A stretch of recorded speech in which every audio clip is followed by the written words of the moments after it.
Beyond the Fields Prosperity Yields, TBLA terus memaksimalkan produksi kelapa sawitnya melalui segmen biodiesel untuk dapat memenuhi permintaan pemerintah. Perkenalkan, kami dari tim Lunarian dari Universitas Brawijaya merekomendasikan beli pada saham TBLA dengan potensial upside sebesar 52% dari harga saat ini di Rp875, diproyeksikan akan meningkat mencapai Rp1.327. Rekomendasi kami ini didasari oleh 3 katalis utama, yaitu implementasi B40 mendorong volume produksi biodiesel, revisi pungutan ekspor perkuat hilirisasi biodiesel, serta yang terakhir, pemulihan harga CPO perkuat margin segmen hilir. TBLA adalah perusahaan pengolahan kelapa sawit dan gula yang terintegrasi, didukung oleh lahan penghasil sawit dan tebu yang sangat luas dan tersebar di Sumatera serta Kalimantan. Pada kuartal pertama 2025, tercatat pendapatan perusahaan bertumbuh, didorong oleh segmen biodiesel yang menyumbang 55% dari pendapatan TBLA. Dari segi manajemen perusahaan, performa manajemen TBLA terus melampaui proyeksi analis, didukung dengan pengalaman dan integritas dari top manajemen, serta persentase kecelakaan karyawan yang terus menurun.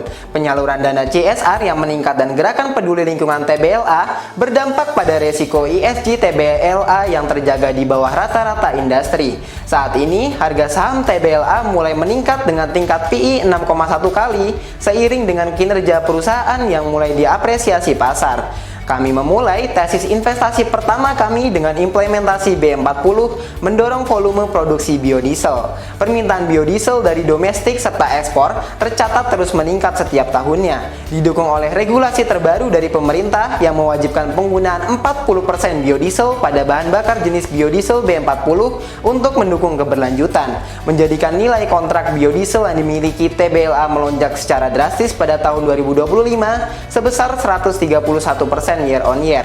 Sementara itu, produksi biodiesel TBLA tercatat terus meningkat setiap tahunnya, didukung oleh pabrik pengolahan biodiesel baru yang mulai beroperasi, menjadikan TBLA siap untuk memenuhi lonjakan permintaan biodiesel domestik. Dari sisi profitabilitas, tercatat tingkat EBITDA yang dimiliki TBLA berada di angka yang solid, mencerminkan efisiensi operasional yang sangat baik. Didukung oleh harga biodiesel yang terus meningkat, berdampak pada pendapatan TBLA yang meningkat dan menjadikannya sebagai sumber pendapatan terbesar dengan kontribusi sebesar 45% bagi TBLA pada kuartal pertama 2025. Tesis investasi yang kedua yaitu revisi pungutan ekspor perkuat hilirisasi biodiesel.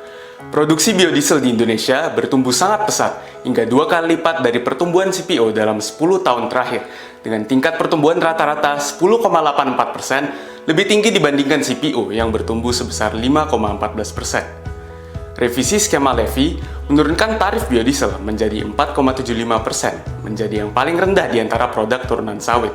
Dana levy yang disalurkan BPDKS untuk subsidi menutup selisih harga dengan solar dan mendorong margin biodiesel menjadi lebih kompetitif. Produksi gula domestik Indonesia terus mengalami defisit hingga 1,01 juta ton pada tahun 2024. TBLA siap menangkap peluang tersebut melalui kapasitas produksi 2,92 juta tebu per tahunnya. Impor gula tercatat terus meningkat setiap tahunnya. Tingginya biaya impor menyebabkan peningkatan harga gula yang menjadi peluang bagi TBLA, karena 41% total pendapatan domestik TBLA pada tahun 2024 berasal dari segmen penjualan gula. Tesis investasi yang terakhir yaitu pemulihan harga CPO memperkuat margin segmen hilir. Setelah sempat mengalami pelemahan yang ditandai lemahnya tingkat inflasi, tingkat perekonomian di Indonesia tercatat mulai mengalami perbaikan. Didukung oleh nilai rupiah yang mulai menguat, membuat Bank Indonesia melakukan 2 kali pemotongan suku bunga pada tingkat suku bunganya sebesar 50 basis poin. Hal tersebut menguntungkan bagi TBLA yang memiliki tingkat hutang mengambang tinggi serta dapat melakukan ekspansi dan refinancing dengan biaya yang lebih murah. Peningkatan harga CPO global sebesar 38,3% sejak awal tahun 2025 mendorong pertumbuhan pendapatan TBLA. Pada sisi lain, rasio solvabilitas TBLA sempat meningkat akibat investasi pada segmen hilir. Namun, kami memproyeksikan rasio solvabilitas tersebut menurun seiring transisi menuju fase monetisasi dan ekspansi yang mulai terbatas. Penilaian Altman Z-Score menempatkan TBLA dekat dengan zona distress. Namun, penilaian Zimewski X-Score menunjukkan TBLA konsisten berada pada area safe zone sejak tahun 2020. Model Zimewski X-Score yang lebih menekankan aspek utang, kami nilai lebih akurat untuk menilai resiko delisting dibandingkan Altman Z-Score yang berfokus pada struktur aset tetap. Selama periode 2021 hingga tahun 2024, TBLA mengalokasikan sekitar 3,6 triliun untuk belanja modal, difokuskan pada pembangunan infrastruktur pendukung hilirisasi. Dampak dari investasi ini mulai terlihat pada pendapatan tahunan yang diketahui dari menurunnya rasio capex to sale di tahun 2024 menjadi 8,33%, mencerminkan peningkatan skala tanpa beban capex yang terus meningkat, menandai transisi TBLA dari fase investasi ke fase monetisasi. Selain itu, efisiensi pada sisi working capital dan utilisasi kapasitas pabrik yang makin membaik diproyeksikan akan menurunkan capital intensity. Apabila tren ini berlanjut, TBLA berpeluang menciptakan value secara berkelanjutan karena nilai ROIC lebih tinggi daripada WACC. Kondisi debt coverage TBLA menunjukkan arah perbaikan yang konsisten pada kuartal 1 2025, tercermin dari penurunan rasio net debt to EBITDA menjadi 4,01 dan peningkatan EBITDA to interest expense menjadi 2,78. Hal ini menandakan bahwa kapasitas TBLA dalam melunasi utang dan membayar beban bunga mulai menguat seiring pulihnya kinerja operasional. Kami merekomendasikan beli pada saham TBLA dengan target harga 1.327 mencerminkan potensial upside sebesar 52%. Valuasi ini merupakan hasil gabungan dari metode valuasi intrinsik DCF, FCFF, dan DDM sebesar 70%. Dilanjutkan relative valuation sebesar 30%. Driver dari valuasi DCF adalah peningkatan nilai kontrak biodiesel karena mandatori B40 dan potensi deleveraging melalui efisiensi struktur biaya dan peningkatan EBITDA margin. Sedangkan driver dari valuasi DDM adalah payout yang stabil di kisaran 39 hingga 40%. Driver dari relative valuation, kami menggunakan set peers industri sejenis dari dalam dan luar negeri dengan metode aplikasi dari EV to EBITDA serta average PE dan PB peers.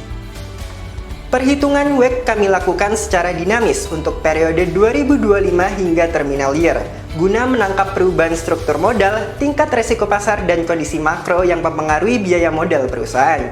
Adapun risk-free rate dihitung menggunakan proyeksi makroekonomi menggunakan vektor error correction model, sebagaimana dikembangkan oleh Yusuf dan Prasetyo tahun 2019. Model ini dinilai lebih akurat dalam konteks Indonesia karena mampu mengaitkan variabel global seperti yield US Treasury dan nilai tukar USD to IDR dengan yield obligasi pemerintah. Estimasi TGR kami sebesar 2,95% didasarkan pada pendekatan makroekonomi jangka panjang melalui bobot tertimbang antara proyek inflasi masa depan dan pertumbuhan kapital per tenaga kerja efektif, sesuai dengan metodologi Solo-Swain Model yang mencerminkan investasi struktural terhadap kapasitas produktif nasional. Pendekatan ini kami pilih karena relevan dengan TBLA yang memiliki capex besar dan ketergantungan pada kapasitas produksi jangka panjang, sehingga penggunaan proxy capital atau tenaga kerja sangat menggambarkan potensi jangka panjang. Pada relative valuation, kami memberikan bobot lebih besar pada EV to EBITDA digunakan untuk menghindari bias dari struktur modal yang sangat leverage sebesar 1,7 kali. Selanjutnya, multiple PE yang merepresentasikan profitabilitas ke pemegang saham dan PB yang menunjukkan seberapa besar pasar menghargai nilai aset bersih perusahaan. Kami juga mengidentifikasi dua resiko utama, yaitu ketergantungan pada subsidi dan mandatori energi, serta melemahnya daya beli, yang dapat dimitigasi dengan diversifikasi pasar dan produk serta memperkuat jaringan distribusi. Terakhir, kami mengulangi rekomendasi beli dengan 3 katalis utama, yaitu implementasi B40 mendorong volume produksi, revisi pungutan ekspor perkuat hilirisasi, serta yang terakhir pemulihan harga CPO perkuat margin segmen hilir.